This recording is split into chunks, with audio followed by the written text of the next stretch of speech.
Well, all right, guys. This one is something else. Bardown Breakdown back at you, and we've got Brett and Josh from the Juliana Theory.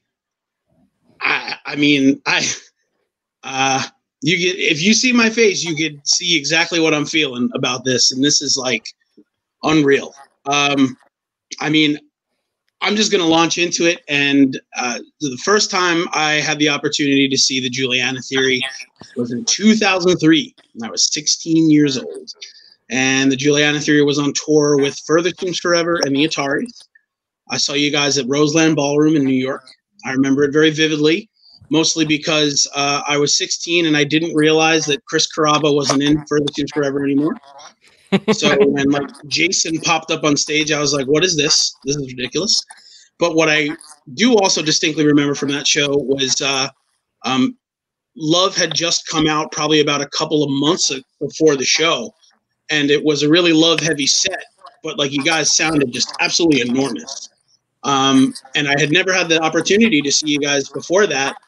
But, I loved, the two records that came before as much as I loved how great Love was. But I just thought you guys really sounded huge, just enormous. So I guess the first question I'll ask you both is just what changed in terms of like the production between, between those two records, Emotion is Dead and Love, and how did it kind of affect your live performance? I think that's an interesting question. I don't think a huge amount changed as far as our live setup was concerned, except that maybe our amps got bigger, which I don't know if that probably doesn't really translate to what's coming out front of house. But I know maybe the biggest difference was just that we had our own sound guy, like our own mixer, who came with us for starting basically sometime in between that time period and then ended up staying with us for a long time. And I know that helped us to sound better, if nothing else. What am I forgetting, Josh? I think really that, and it just our probably our influences, what we were listening to at that time. I think we were, a lot of us anyway, were really into Led Zeppelin, Pink Floyd, The Who, even some semi-newer stuff like Oasis and the Black Crowes, and just bigger guitars, bigger everything. We kind of just I think that projected onto us a good bit too. Awesome. Yeah, it's it just, to me, like I said, being a 16-year-old and just being kind of blown away by the enormity of it all is kind of wild. So let's fast forward to now, right? I have plenty of questions to feed you guys about before, but let's talk about right now. So November, you guys released Can't Go Home.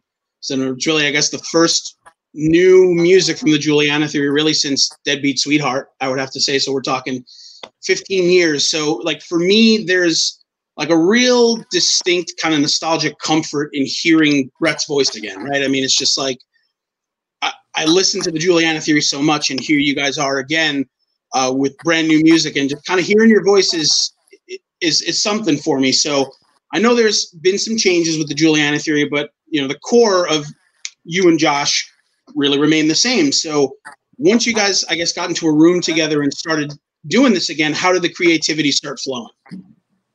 I think it was just, honestly, we just had enthusiasm. I think, we did this acoustic tour last year that kind of came out of nowhere and wasn't really something that either of us were looking to do. And we just kind of said yes. And when we did, we just ended up having a great time together, not just playing the shows, even though that was, of course, the highlight, but just hanging out together and thinking about our songs and in different ways, because we were playing them acoustic and talking to people every night who were stoked to see us play, even in a different version. And I think it just kind of, a lot of it grew out of just the fun that we had and the just doing that tour, I think. Nice. So you mentioned that tour. I was actually at that with the Spill Canvas and Corey Wells when you guys were in Charlotte, Greensboro, North Carolina, and taking that huge break before between touring and then hitting the road again, was that exhausting to be like back in a bus or a van and going across the country? It actually wasn't. It was actually a ton of fun.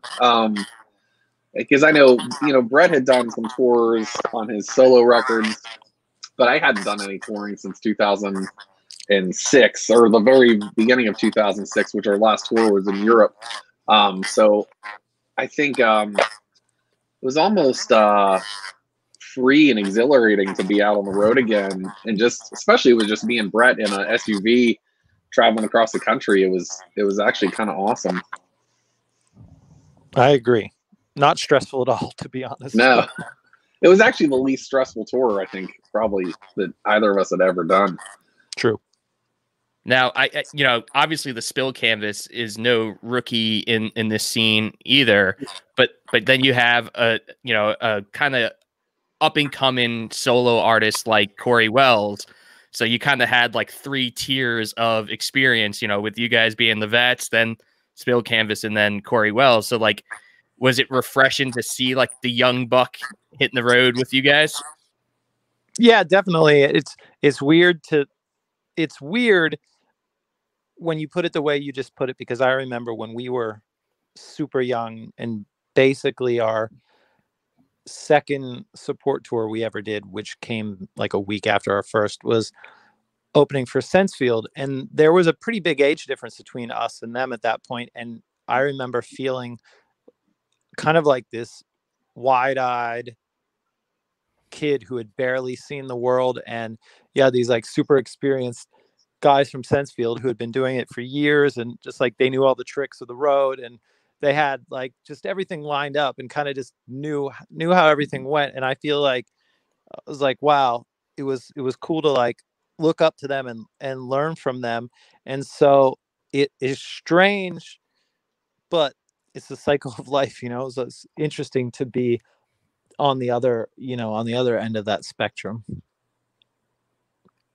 Cool. Now, I do want to talk about a story that I heard that night when I was watching you guys live.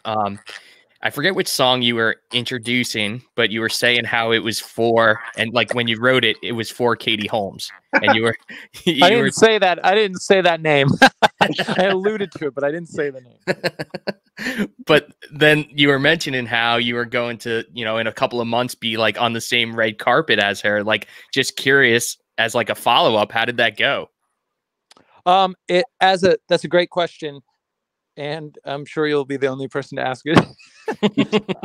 It's funny, that movie ended up having, it was really weird. It ended up having this like really cool underground premiere party that basically most of the cast didn't go to, but most of the crew who worked on it and a ton of our friends did. So I didn't get to like be on any same red carpets or anything, but that's quite all right.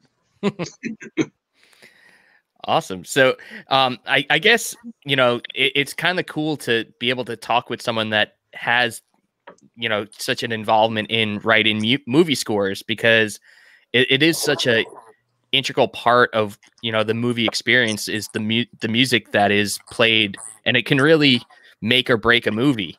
And just this past Christmas, I was sitting down with my wife and we were watching The Holiday. And it's funny that it's like Jack Black's, career in the movie, but also how fantastic that soundtrack is, and like how, that Imogen Heap song that plays at that one part where Cameron Diaz is in the bar, and it's just like, man, what a perfect song selection for that specific scene. Like, are there any specific soundtracks or scores that kind of got you motivated to go into this career path, or like led to you writing movie scores? I mean, I fell into this side career, day job, whatever you want to call it, completely by accident. And it wasn't something that I was really looking to do. It was just something that a director had asked me to basically write some music for a movie. And I was very reluctant and hesitant to do it because I didn't think I knew what I was doing. And I didn't really, but I had to force myself to learn. But, I do. I didn't really try to do that. But at the same time, I can remember being a kid and leaving both Star Wars, like all the Star Wars movies, and Superman, and having all of those John Williams pieces of music, like all those score pieces in my head, and like just walking around like humming those tunes. And so in a way, like that did always stick with me, like growing up. Like we kind of grew up in that time period where it was like, Jurassic Park and Indiana Jones, and so many movies that had these scores that were really singable almost in a way. So did probably leave an impact on all of us, I'm sure. Now, John Williams, he also did Home Alone, right? Yeah, I'm 99% sure of that. Don't quote me, but I'm pretty sure. Because here in Charlotte, North Carolina, they did something cool at the symphony. They had the Charlotte Orchestra play the whole like soundtrack as Home Alone was playing, and it was just like a really cool experience to have live music going with a movie that we were watching. It was pretty cool. That's awesome. I love when people do that stuff. Yeah, definitely. I think you kind of hit it on the head, especially when we, get into like the late 80s and the early 90s, and, those epics of the 90s that just had like these tremendous soundtracks that lent so much to the emotion that you get behind it. I mean, like, you think of, Forrest Gump and Shawshank Redemption, like all those 90s movies that,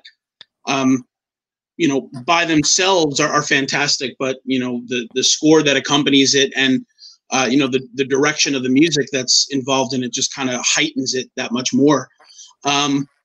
And I think that's super cool. But now I've just got a quick question for Josh. So kind of taking it way back. So I know before the Juliana Theory started their relationship with Epic, you guys had a couple of, records on a deal with Tooth and Nail. And you guys released Music from Another Room, which I thought was like a fantastic EP. And actually, This Is the End of Your Life is still like one of my favorite Juliana Theory songs. But I've always kind of been curious about how that release came to be, because I know I've read that those songs were actually like written already, and then you guys ended up just kind of recording them. So did you record them just, because you had like an obligation to Tooth and Nail, or did you end up kind of presenting it as a record because you just felt that the music really needed to be released? So a little bit of both. So I think at that point when we were writing the songs that were going to be on Music from Another Room, we were kind of experimenting with different things, different styles, different instrumentations, stuff like that. And it didn't really fit with Understand This Is a Dream or Emotion Is Dead. It was kind of, we always wanted to change up from record to record. We didn't want to redo or repeat ourselves. But we felt like there was a collection of songs there that were cool on their own, but were also kind of almost like a bridge to what we were going to do next. So we went and did that EP.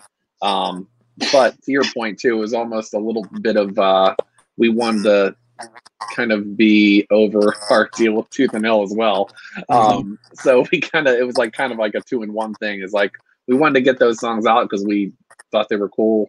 But we also used it as a piece to put, finish out our contract with Tooth and Nail too. But let me interject on this one, because for the first time in my entire life, I remember something about the band that Josh forgot.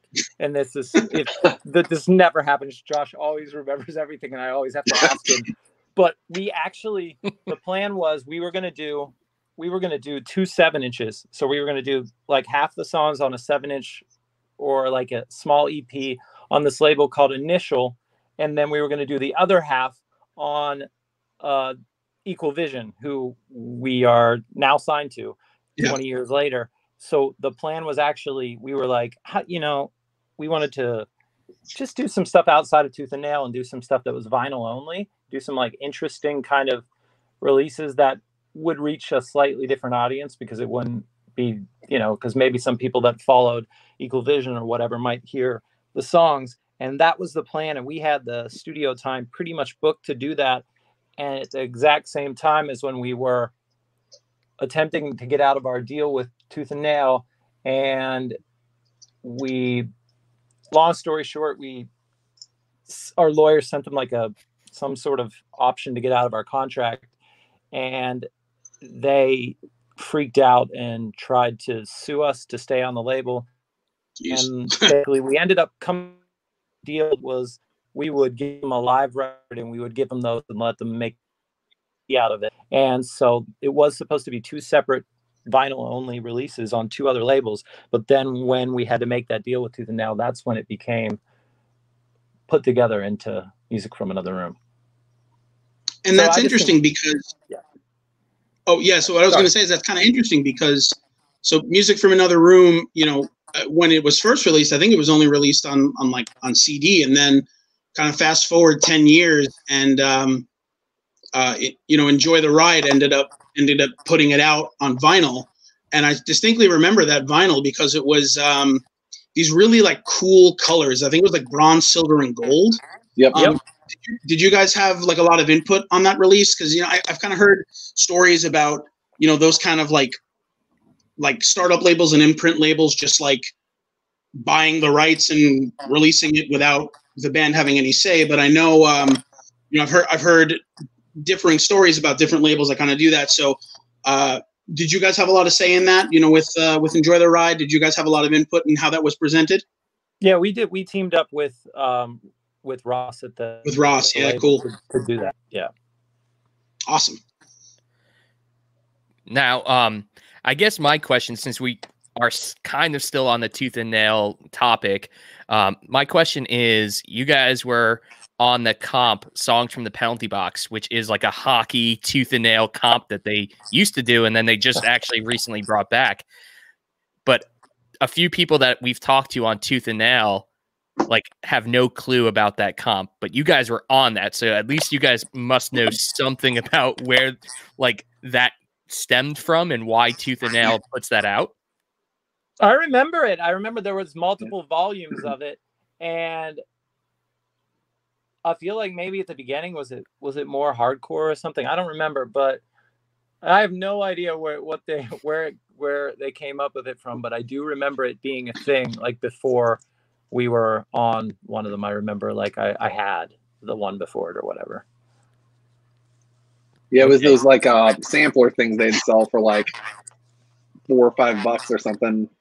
Yep. To get out. Yeah, I remember them too, but I don't remember the story behind them either, unfortunately. Yeah, because the owner of Tooth and Nails is a Southern guy, right? He's from Texas, I believe. So I'm not sure why he would put out a hockey themed, comp, but one day we'll figure it out.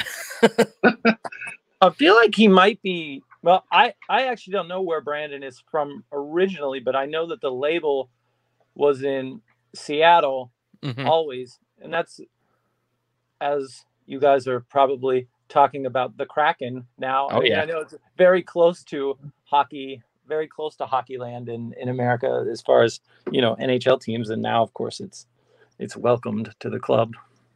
Yeah. So speaking of the Kraken, let's ask this question. So,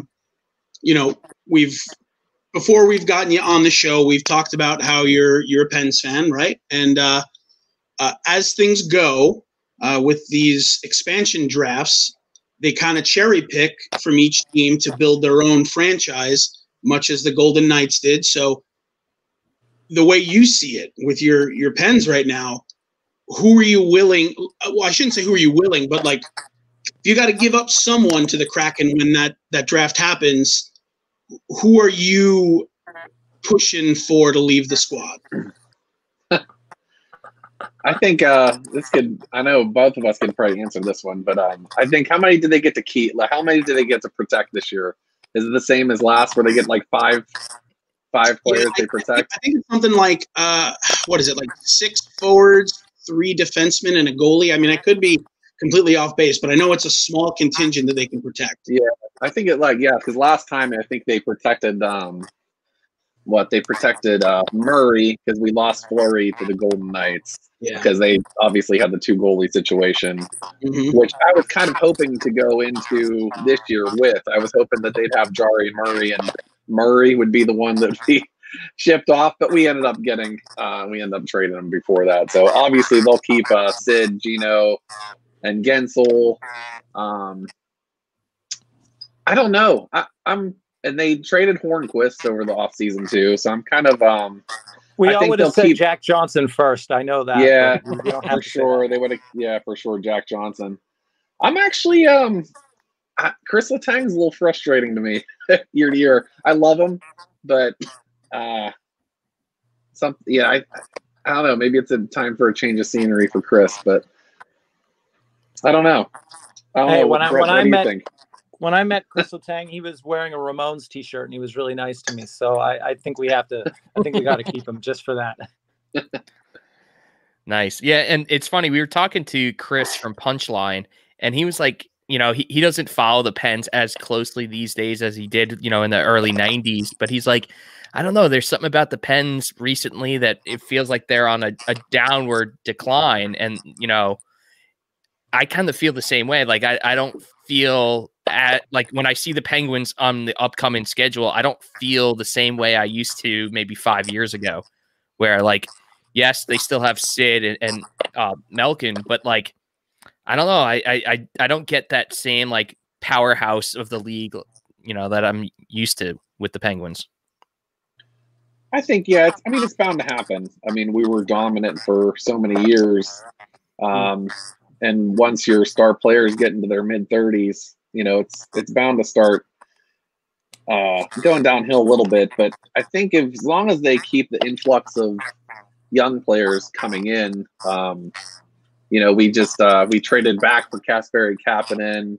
We have John Marino, who's going to be an awesome defenseman. I mean, he had a great year last year, but he's only going to get better.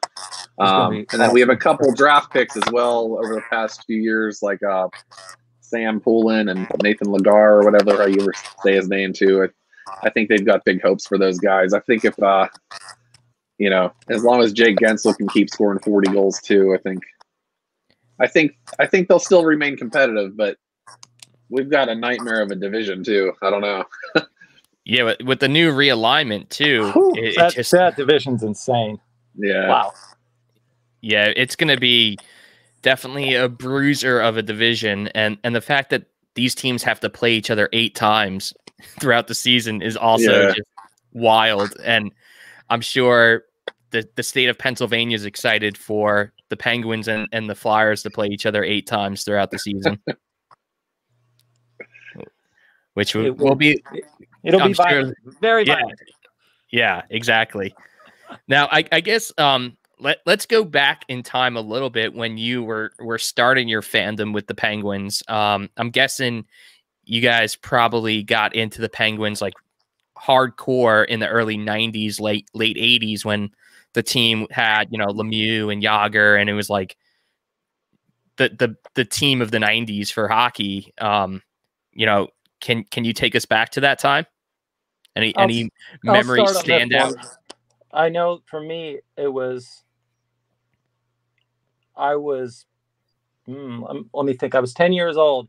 It was maybe, we can all do the math here to figure out exactly how old I am from this, but it was 1988 and I was 10, and we had some of the games would be on TV, and it wasn't a very good broadcast, but for some reason, and I was not into sports at all. I didn't really watch any. I mean, I would watch a little bit of baseball, but it didn't really catch my interest. And for some reason, I started watching some Penguin games, and I just saw this Lemieux guy doing things that even at the age of 10, I knew seemed to be almost superhuman. And so I just kind of really became a fan pretty young. And as weird as this may sound, that same year, my family went to this charity auction, and they were selling a bunch of random items. And two of them were Lemieux things. One was this framed poster, and one was like a giant clock. And for whatever reason, I convinced my dad that that's like what I wanted for my birthday.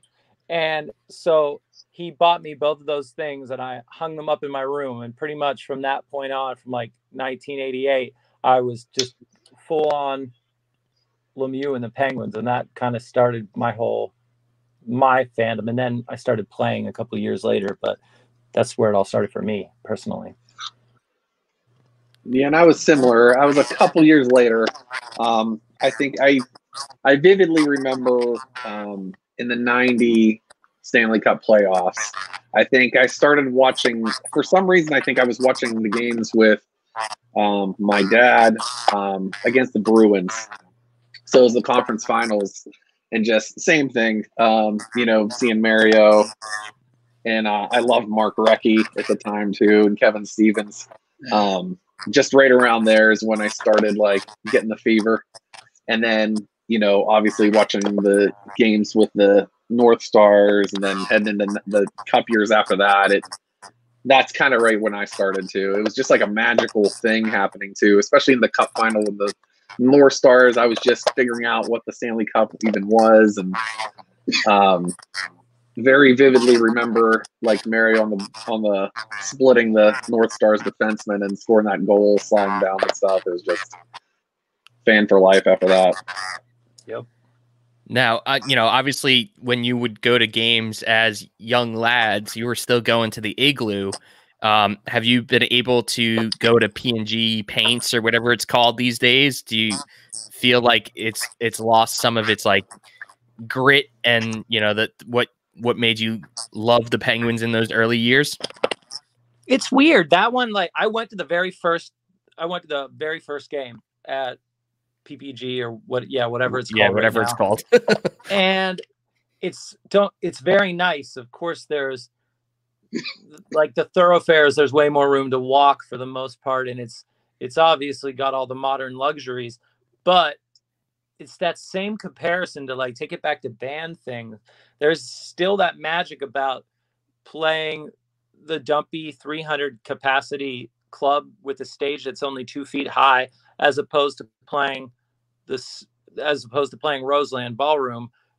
There is some sort of magic in like the older buildings, and like the Igloo, you felt like you were, especially if you had the cheap seats, which I did a lot of times in the early days. If you were sitting way up in there and at the top, it was almost like you were completely on top of the ice. Like it's almost like you're going to fall down the stairs at any point in time, but it was also just really loud. So if anything, I do miss some of the just weirdness of that building and just how loud it was. And it is strange to think that, oh, there was all this history at this place and all these magical games, and now we're going to tear it down, and we're not going to have that physical location anymore.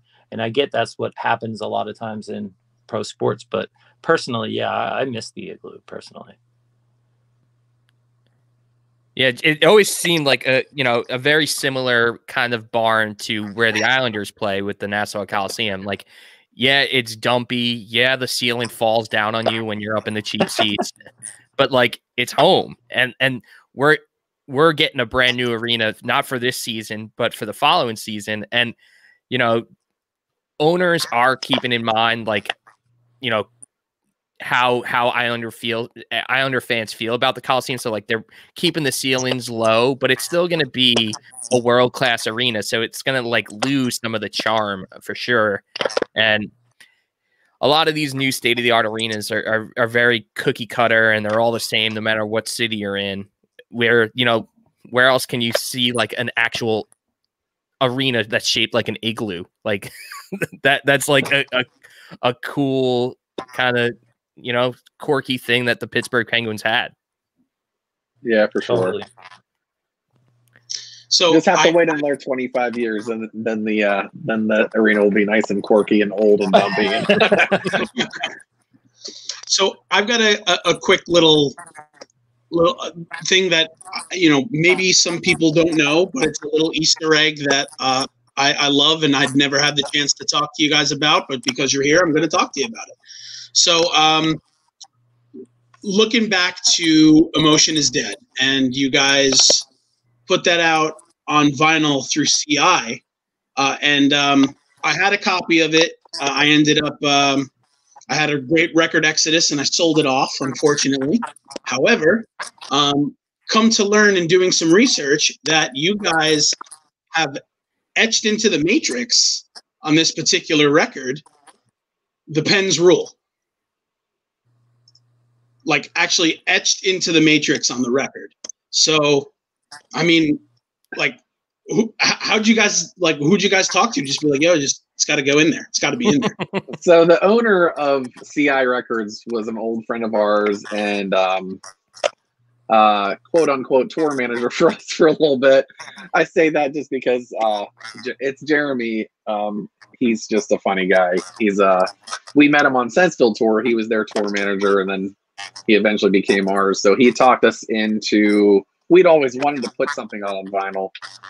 So he's from Philadelphia, huge Philadelphia sports fan, but he also respected our love of the Penguins, and I think he kind of put that in just as a little thing for us, as a, be a little homer. He was I think a closeted Pens fan a little bit, with his love of the Phillies and Eagles and stuff. But yeah, the Flyers, I mean, they were a bit rough around the edges for a while, and the Pens just always happened to have just this powerhouse of a team. So I guess I can kind of understand it, even though I'm sure if you're from Philly and you hear that, you'll probably have some sort of a conniption about it. They owned us for long enough in the 70s and 80s, and that's very true. So, so Emotion is Dead. I just want to ask a quick question about that particular record. So, for me, that's the first record in full that I heard. Getting into you guys when I was, again, 14, 15. God, that's like so long ago. But you probably get this question very often, but I'm just curious.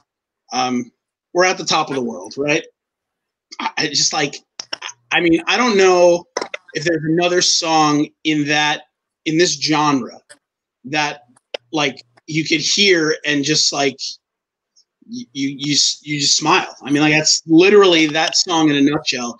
It's just, it comes on and it's just like, oh, I got 2.5 minutes of like doing this.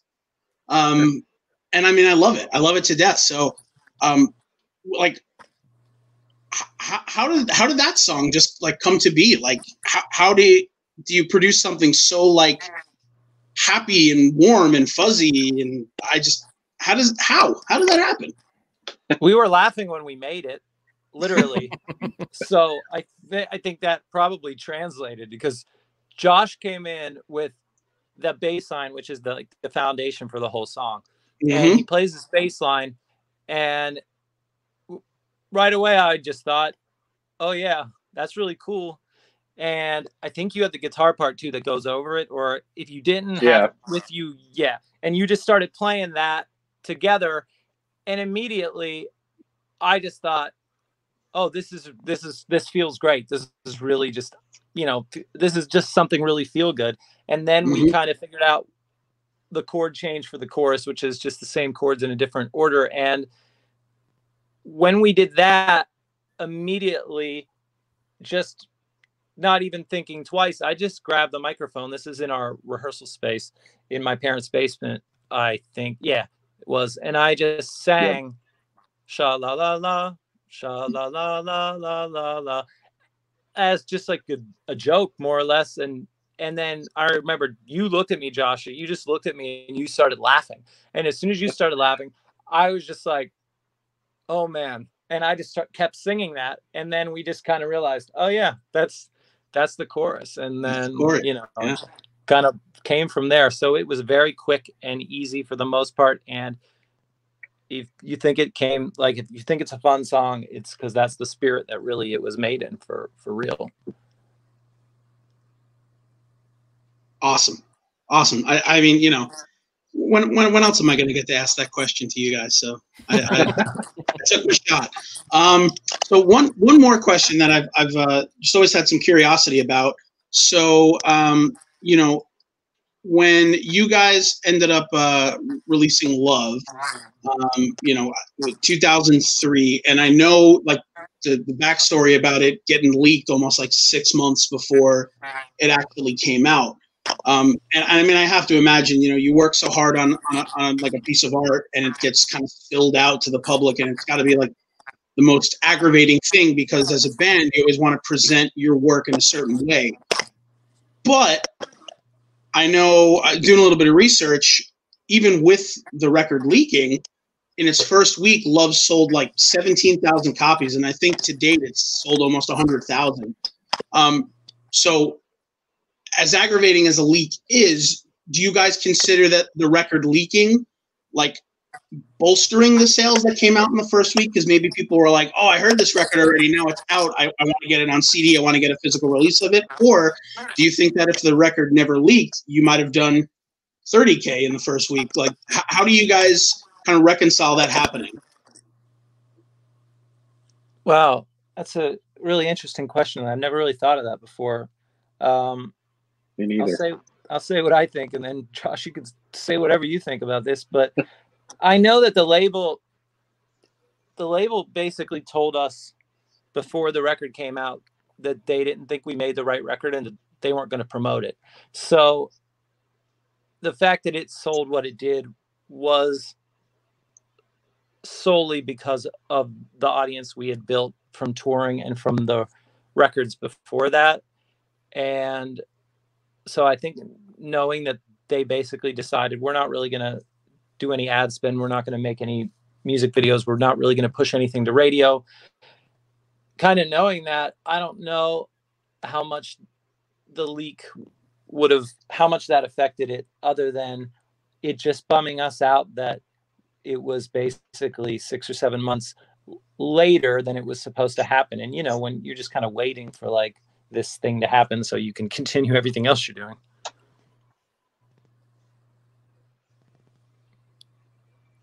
Cool. So I guess my follow-up question then is, you know, you're hitting it back, you know, in the year 2020, you're signed to Equal Vision Records and ready to release new music.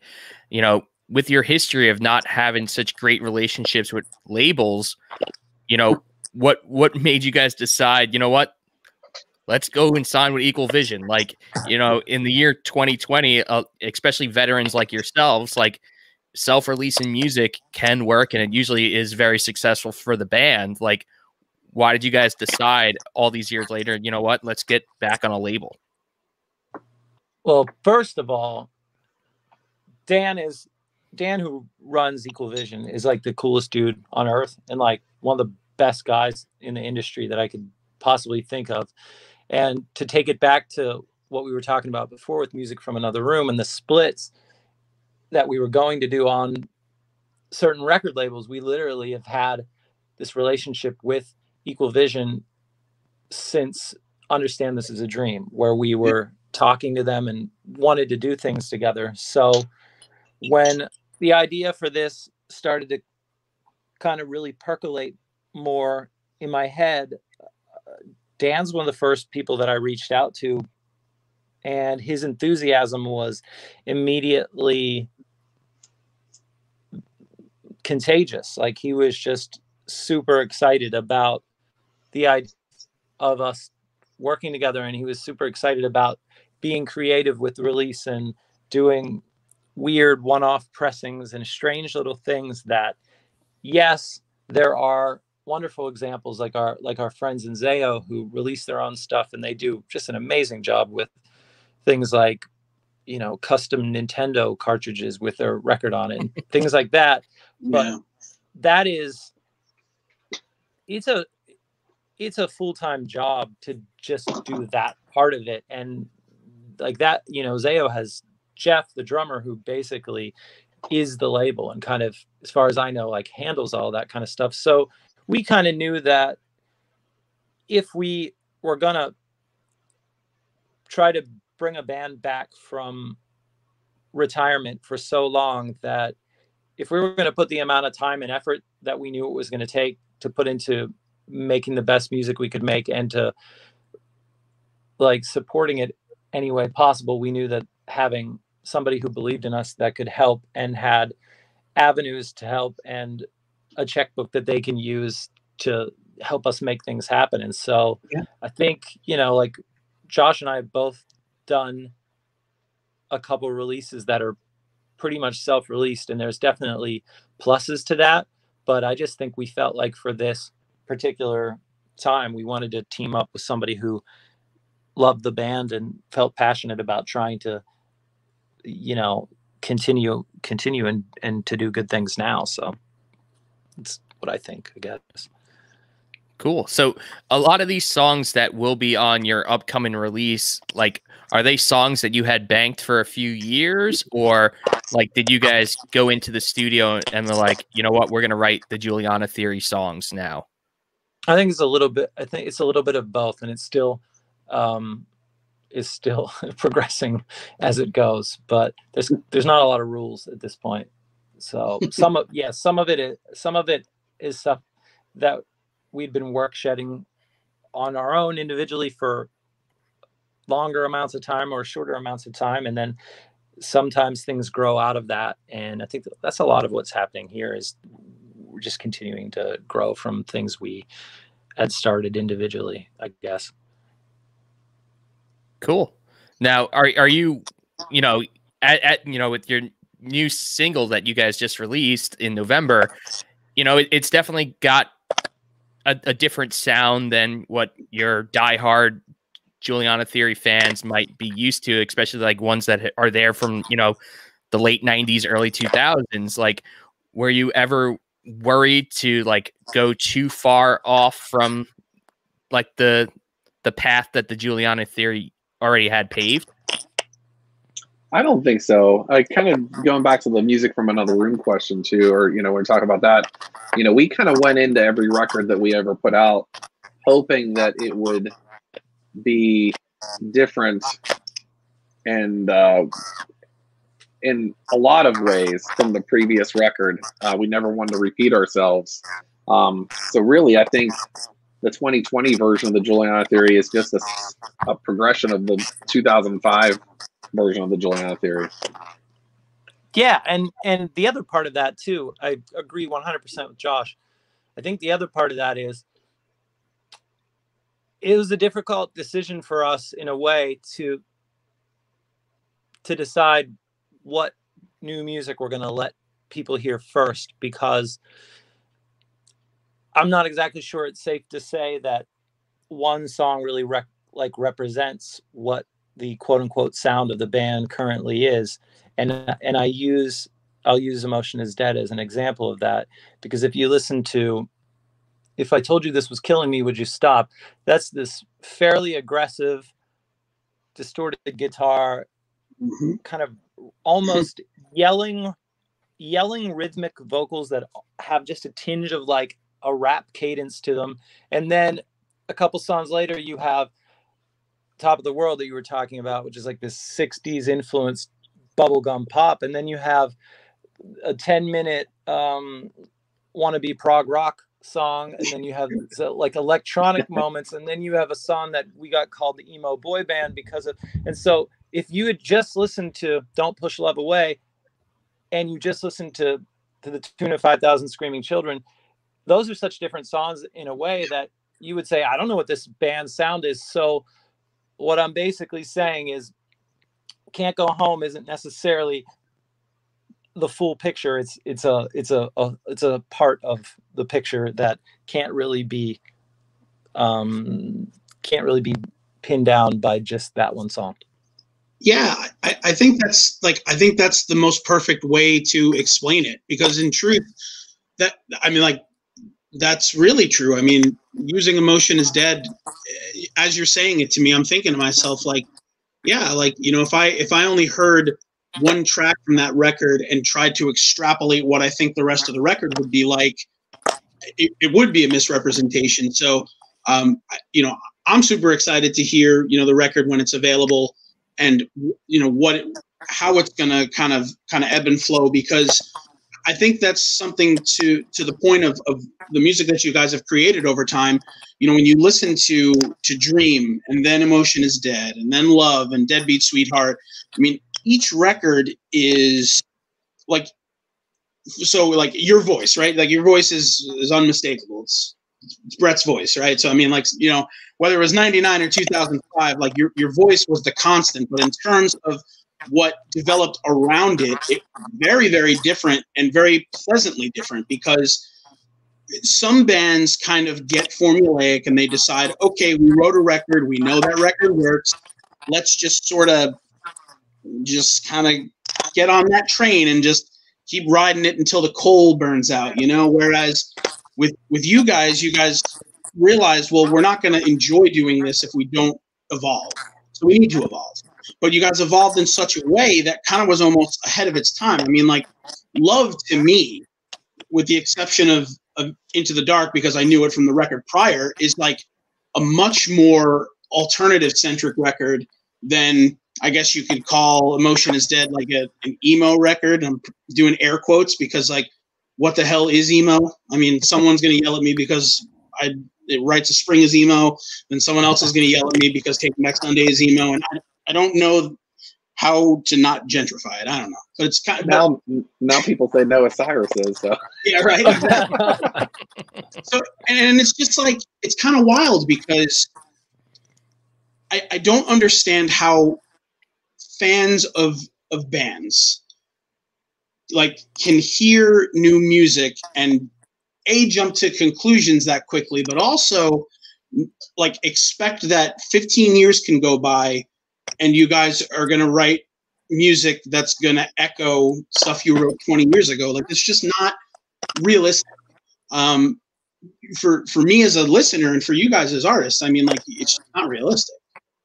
It's weird, because I think in general, if you try too hard to please somebody else, you will end up pleasing nobody, because you will not end up hitting what it was that they wanted, and you'll end up not doing what you wanted, and nobody will be happy. And at the same time, it's like, if we put out, say we drop 15 songs, and somebody genuinely, honestly, that loved our old stuff listens to them with an open mind and says, these 15 songs are not for me, this just isn't my thing, there's absolutely nothing stopping them from listening to anything else that they like that we did in the past. And I'll be the first to admit there are certain artists that I adore, and they hold an extremely close place in my heart, and I would consider myself a massive fan of, but there are certain parts of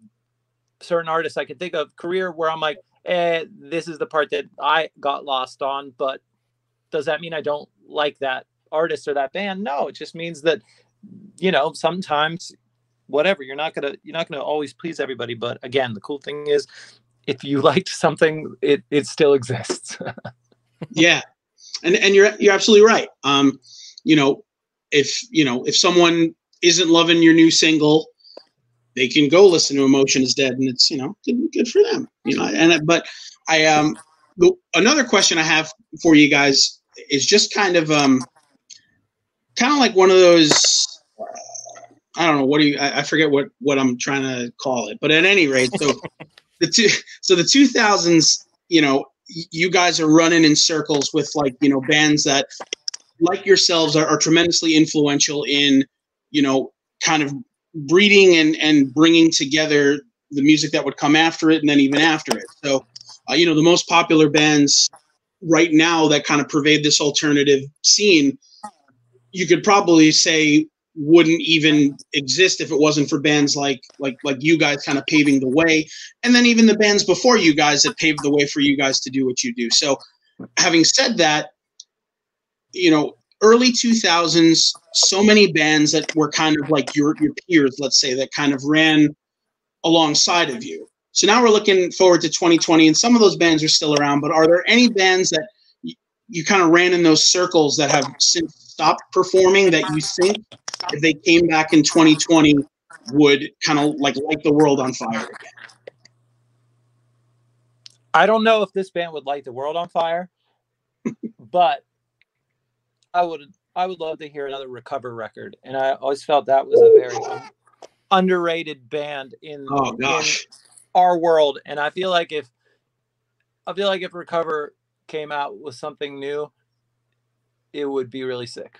So yeah. So just what else? Quick. What else, Josh?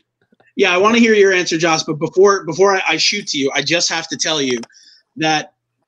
So I've been playing drums for a long time, and the first time I heard My Only Cure, for like the next, I'd say probably 18 months, anytime I would sit down on a drum set to do anything, I would just play that opening triplet fill to My Only Cure.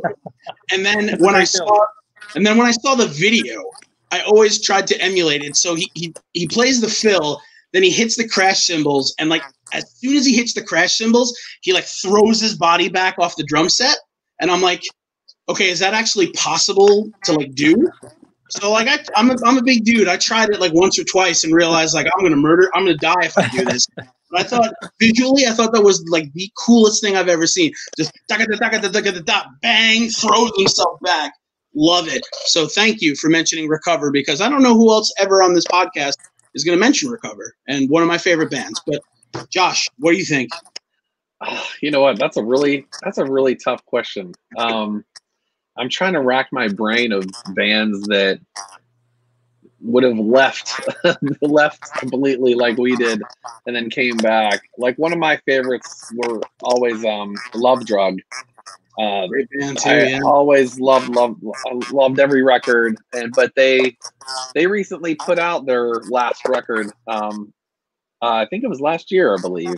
They kind of came back and forth over the past, like from 2010 to 2020, they put out a couple records, but that was always one of my favorite bands. Michael, the singer, I thought was a tremendous songwriter.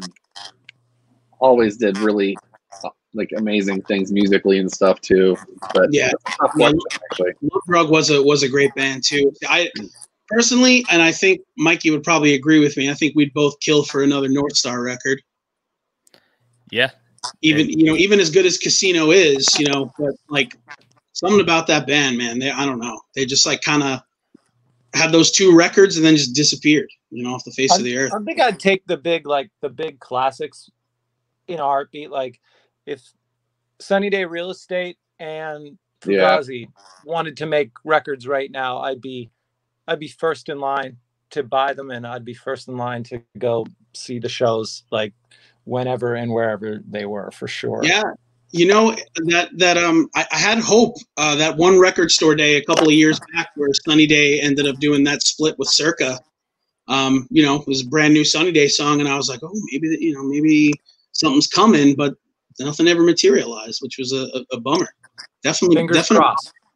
Yeah, right. We just all got to cross our fingers. So, one last Juliana Theory question, and then I just want to talk a little bit of hockey and just kind of look into what this new season is going to bring. But and this again is just a curiosity question of mine. But why did you guys choose to re-record Into the Dark on Love? Because we were asked to. Okay. I mean, so you're like Epic asked you to kind of deal? Yeah. They basically were like, I don't know why it was that one, not Top of the World, to be honest, but somebody at the label, I don't know if it was our A&R guy or who, but it was just something where they're like, we really want you guys to re-record Into the Dark. We really want you to put Into the Dark on this record. And so I think we were just like, let's, we'll take one for the team and do something that the label wants. Am I remembering that right, do you think, Josh? Yeah, that was pretty much it, because I always had a feeling when we went into agreeing with it, my mind always flashed back to Face doing Disconnected like on 4 or 3 different records. So yeah. So I reluctantly agreed, but I'm happy it's on there. It turned out it's my favorite version of the song. So yeah, that's the follow-up question I was going to ask. Is that the version that you guys prefer to the version on Emotion, like personally? I don't know Yeah, I about Brett. prefer- I do, but No, I do too. I think it sounds a little bit more. no, I do too. I think it sounds a little bit more. I sound a little less strained as a singer on that version, just a little bit more relaxed, and it definitely sounds bigger and has a fuller, bigger mix for sure. Yeah. Yeah, it's just I don't understand why, like, you have the dial tone in the first one and then like fake dial tone in the second one. I don't know. I always resented the Juliana Theory for taking my dial tone away. I don't know what. No, it's the other way around. It's the other way around. Oh, is it the other way around? Yeah, there was no dial tone in the first one, and it was just this kind of like cheap keyboard that had this organ, and I just played this one note on an organ, and I don't know, we might have added like a slight effect to it, but just repeated that one note. And no joke, we were recording the song for Love, and somebody was working on some part of the song, and I heard the intro of Into the Dark was playing, and at the exact same time I picked up a landline telephone. For all of your listeners who don't know what that is, it's this weird thing that it's a cell phone that used to be in your house that was connected. And when you would pick it up, it would have this busy sound or a dial tone or whatever. And I picked up the phone to make a call. And the exact time I picked up the phone, I heard this and it was completely in tune and in rhythm with the song. And I was like, that's really weird. We got to use this. And so we just recorded the dial tone and added it in. Awesome. I love that. Love that. All right. So I guess Tom wanted to touch on a little more Penguins.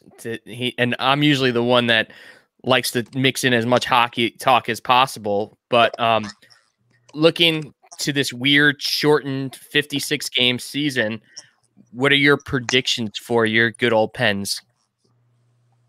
Oh, it's gonna be a tough one. I think overall, though, I think I'm pretty excited about the 56 games. I think it'll be a lot of fun, and not as long and grueling as the 82 games. But I think that they'll finish. I think they'll make the playoffs, but probably just squeak in like they did the past 2 years. Kind of be on that verge.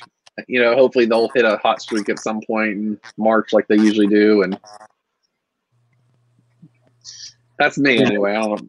Yeah, I mean, that is – it really is a tough division, man. It is. You've got, the Flyers that are, excuse the pun, but gritty as hell. You've got, you guys and the Caps that are always unpredictable. You've got, a Bruins team that is, even with, the people they've lost, it's still a powerhouse. You've got our Islanders who are scrappy as hell. And then you've got the Rangers who have now added, this kid in Lafreniere who's like, poised to make a difference. And, the fact that he's on the same team as Panarin is a little scary. A little scary to me. And that's not to say anything about, the Sabres or the Devils. I mean, I'm sure they're going to have some fun. But let's be real, I know I'm a little scared I'm a little scared of the Rangers, but I hope that they just screw it up like they always do. Hopefully. Love it. Now you can't discredit the Sabres with a shortened season like this. Like, they're young, and that's usually like what the 82 game season does, is like they start to filter out those teams that just can't cut it the full season. But with a shortened, condensed season, like a young, inexperienced team could do really well. And they got Taylor Hall now on that 1 year deal. He's got something to prove. Like, I don't know, man. I think the Sabres, we can't write off quite yet. No, not at all. And what about you, Brett? Are you, so you're out in LA. Is it going to be difficult for you to follow the Pens as closely as you used to? No, I have always bought the NHL Center Ice package, and I always have it at all times, like, so I can watch the games. My problem is sometimes when I get on a movie, it's such a demanding and shortened schedule that I don't really have the time to watch the game. So a lot of times I'll just have the game on mute on like one of my screens, like in the corner, so I can sort of be paying attention, but I'm missing all the I'm missing all the nuances of the game. I'm not hearing the call, and I'm not hearing like, what all the fun stuff that's really going on. So it's not as it's not as cool, but it's adult stuff. Now, I'm extremely jealous of you. Like, I kind of want to move to the West Coast just so that like I can watch Islander games at like 5 o'clock while I'm like cooking dinner or like not. And as you said, like grown up problems, like not staying up till 10 o'clock at night on a school night. Like, I wish I could watch a hockey game and then still like wind down and get ready for bed at a normal time. Yeah, that's one of the weirdest things about it. When I first moved here was, I'm going to stop what I'm doing at 4:30 to watch hockey. It just felt wrong, but it all, it also feels wrong. I remember I went to one of the games when the Kings were in the final. I can't remember if it was when they won back-to-back or it was the first year. It was 2012, and I went to one of those games in 2012, and it was game 4, and they had just won the 3 games in a row before that, so they could have swept to win the cup, but they ended up losing that one game that I went to. But it was like, not only is it weird living in a place where NHL games for my team start at 7 or at 4:30, but it's also weird living in a city where it's like 93 degrees and you're walking in to watch like a hockey game. That's also kind of weird too. Yeah. I mean, living in Florida, it's very strange. I've been to a Bolts game once, and that Bolts game was, in the quote unquote winter, but there's not a winter in Florida ever. So, I mean, it's just, it's just the whole idea of sweating in your jersey is, and not actually playing is very, very strange. But so to your point real quick, Brett, so being in LA, how do you feel that like the hockey fandom is in LA versus Pittsburgh? Like, do you feel that it's kind of like a little bit more flippant in LA, or do you feel like there's more diehard people than you'd think in a market that's so saturated with everything, There's definitely fans here, and I don't want to get on any of their bad side, but there's no comparison. It's like it's a stratosphere of difference. People here care about the Dodgers, and they care about the Lakers, and in general, we have a hockey team. Oh, they're in the finals. Oh, what's the Super Bowl of hockey? That's what it feels like. Like when I said earlier, I saw Chris Letang, or I met him at a restaurant, just like I was eating breakfast, and I saw him like one table over, and the Penguins had just won the cup. Honestly, maybe it was two weeks earlier. It was I'm thinking it was 2016, and one of the stars of the team that just won the cup is just sitting at a restaurant, and not a single person would have ever given him a second glance. It's just a regular guy, where in Detroit or in Pittsburgh or wherever, because you asked about Pittsburgh, it's like that wouldn't really happen. I think like people would know who whatever it was, but in LA it's just like absolutely no clue, and it's the absolute lowest sport on the rung of like not just the major 4, but like there's like 25 other sports that are way bigger than hockey here. So yeah, I hear that. Yeah, I'm in North Carolina, where it's kind of the same deal. College football, even high school football, is sometimes king to professional hockey. So I totally get that.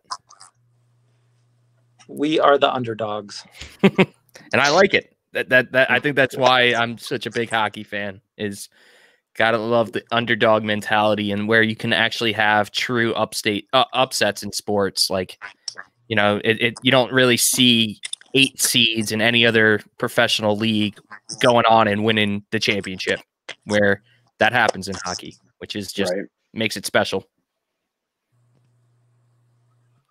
too. Plus, it's so grueling too. I mean, baseball has the 7 in basketball, but it's just nothing like hockey.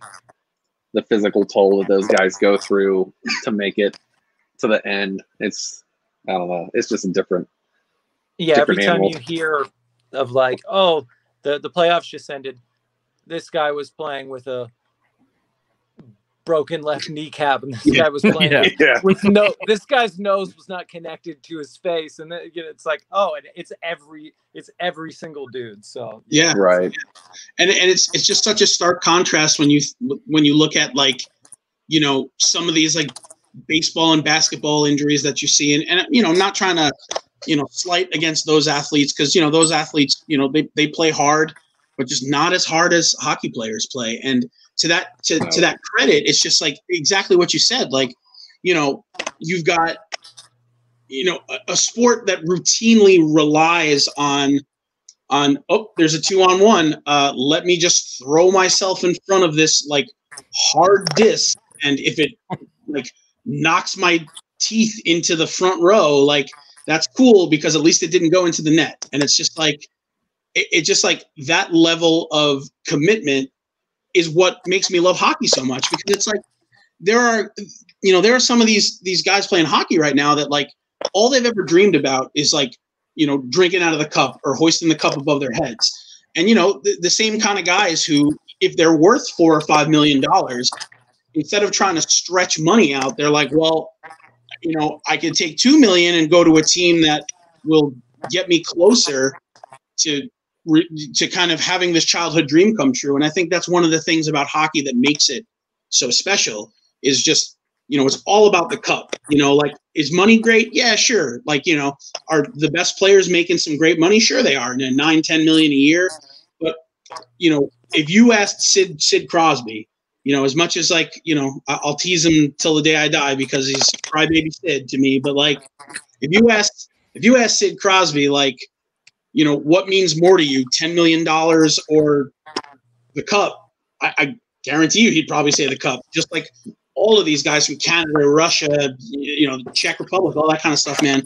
I just think it's such an awesome thing. And I think that kind of paints the parallel between, music and hockey. And what we try to strive to talk about here is, alternative music is alternative. It's called that for a reason, because it's the alternative. It's the alternative to pop music. It's the alternative to whatever. This is the alternative sport. I mean, it really is. Right. In America, at the very least. In Canada, not so much. But in America, it's the counterculture of sports. And the two just come together in such like a weave that it's just, I think it's so great. I can't say enough about it. I love it. I love it to death. Do too. And plus, you don't hear about the drama that you hear in the NFL. You don't have guys. Well, for the most part, at least you don't hear about them. But you don't have guys hitting their girlfriends in an elevator, or just all that stuff. Mm-hmm. You had Semyon Varlamov a couple of years ago, but that's like the only instance you hear about, like, in maybe 4 years, something like that. It rarely happens, but. I don't know. That's another thing. Those, typically, even when you meet a hockey player, they're the nicest, humble guys, and it's just awesome. Sweet. Different breed of people. I agree wholeheartedly. So, listen, on that note, I mean, we've had you guys for a bit over an hour now. It's been such a good opportunity to kind of talk to you guys and learn a little bit more about the band and how hockey has influenced you and really where you're going. So I guess before we call it a night, knowing that there's a new record on the horizon, I don't know how much you could tell us about it. We don't want to, spoil anything, but what can we expect from the Juliana Theory in 2020?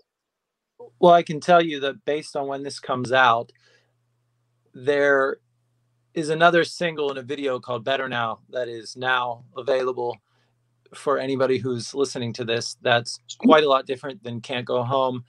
And that's something we don't have to speculate or beat around the bush about, because it exists and is already, able to be watched and listened to. But we're especially excited about that song and video, but I think even maybe the video in its own way almost as much as the song, just because I think it's a song and a video that's kind of, I wouldn't necessarily go as far as to say that it's meant for this moment in time, but this is where it kind of needs to be. And I feel like it might be the kind of video that can help some people. And I think that, like, considering the last year for most of us, I think a lot of us could kind of use a little bit of positivity and hope. And it's a very hopeful and hope-filled song and video. So there's more things coming, but that is available now. It's called Better Now. Absolutely.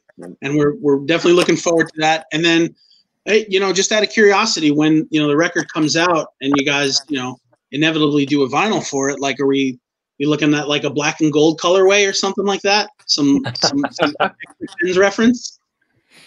We'll have to see. We'll have to see. I would love that. I'd be all about it. But really looking forward to the new single, which is available now.